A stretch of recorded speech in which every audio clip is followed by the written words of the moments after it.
се наоѓаме во македонската телевизија, не случајно ја одбравме од локација, бидејќи од тука тргнува нашата екипа заедно да на оној голем надпревар, она историска шанса за нашата фудбалска репрезентација за пласман на светско првенство во фудбал. Деталите утрово ги дознаваме од колегата Бранко Чупевски. Бранко, добро утро, како си утрово? Јас со микрофонот или ти?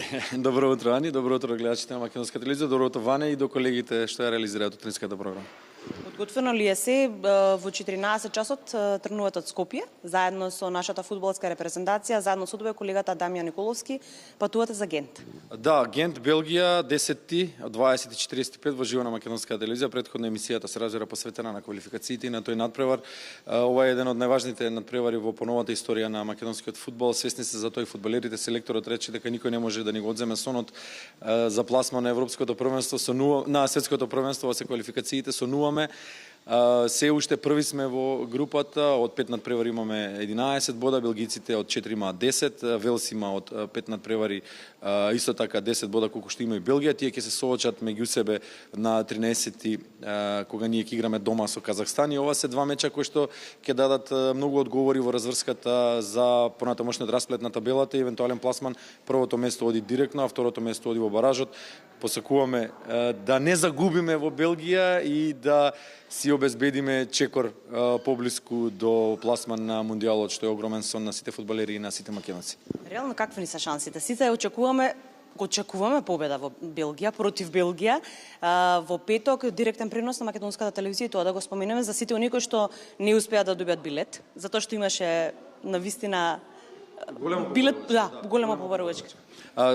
1000 македонци според сега околу плюс минус ќе бидат присутни во Гент, на Гент стадионот каде што игра фудбалскиот клуб Гент. Во Белгија ќе има фан зона за нив.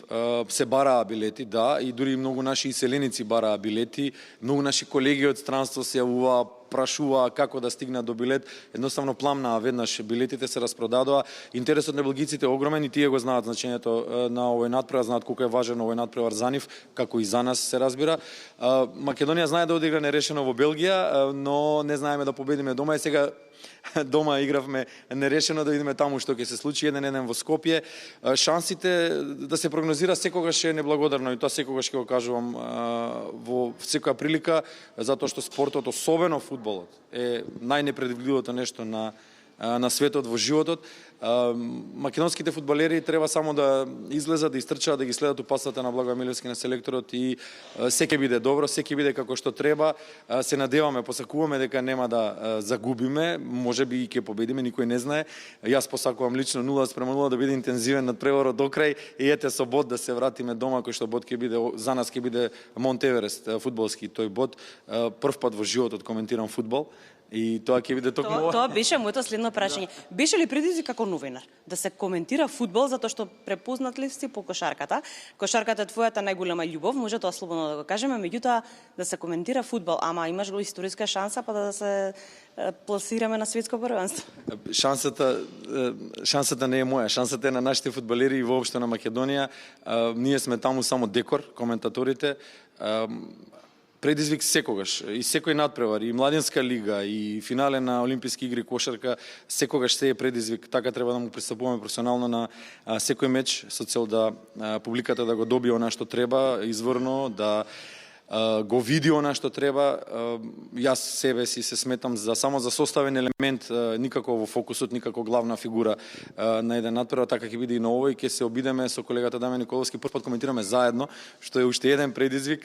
Ќе се обидеме да го доловиме, да ја доловиме атмосферата, да ги водиме нашите гледачи низ авантурата наречена Белгија Македонија на 10 октомври, па посакуваме тој датум со златни букви да биде испишан во нашата спортска и воопшто историја.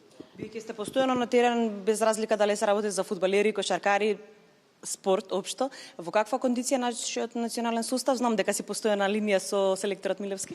Да, комуницираме секојдневно, дури го прашував за совети кој каде како што игра, со кои стратегии, тактики така натаму ќе се излезе против белгијците, нели да изгледаме паметни и ние новинарите, учиме додека сме живи.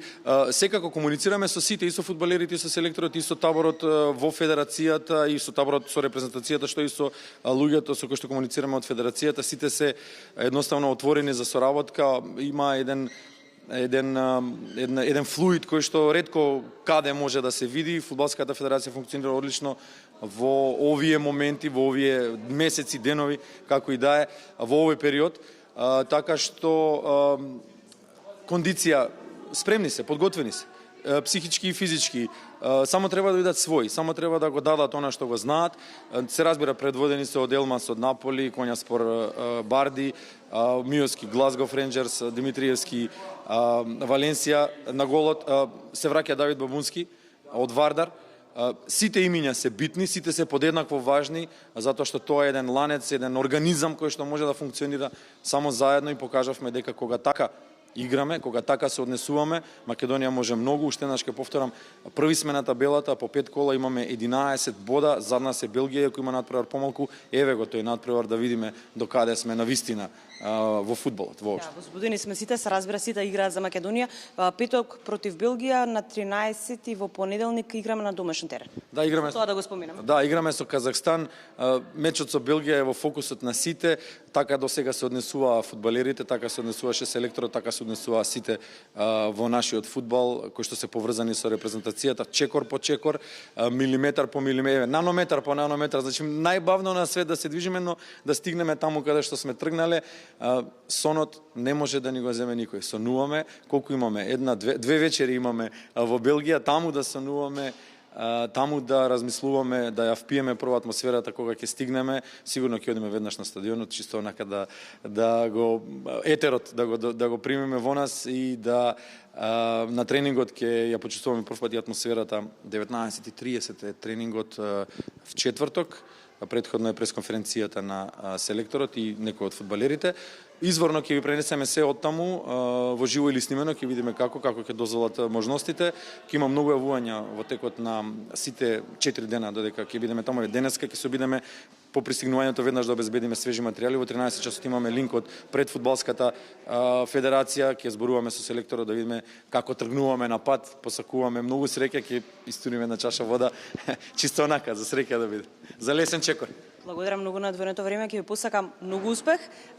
Знам дека е предизвик за сите сето ова што се случува и нормално очекуваме победа. Да, предизвикот за сите нас, за сите македонци е огромен. Ништо, само да си посакаме да бидеме сите заедно и од тука да испратиме позитивна енергија таму некаде далеку, како доаѓа северо, запад или како и да е, да испратиме силна енергија, затоа што на нашите фудбалери ќе им биде потребна секоја мисла, ќе им бидат потребни сите радиобранови што ќе стигнат до нив за позитивен резултат, а тоа е, ќе повторам, само да не загубиме. И да загубиме, ништо не е загубено, меѓутоа само да не загубиме вечери, историјата е на прагот. Во петок. Благодарам многу. Благодарам многу на одвоеното време.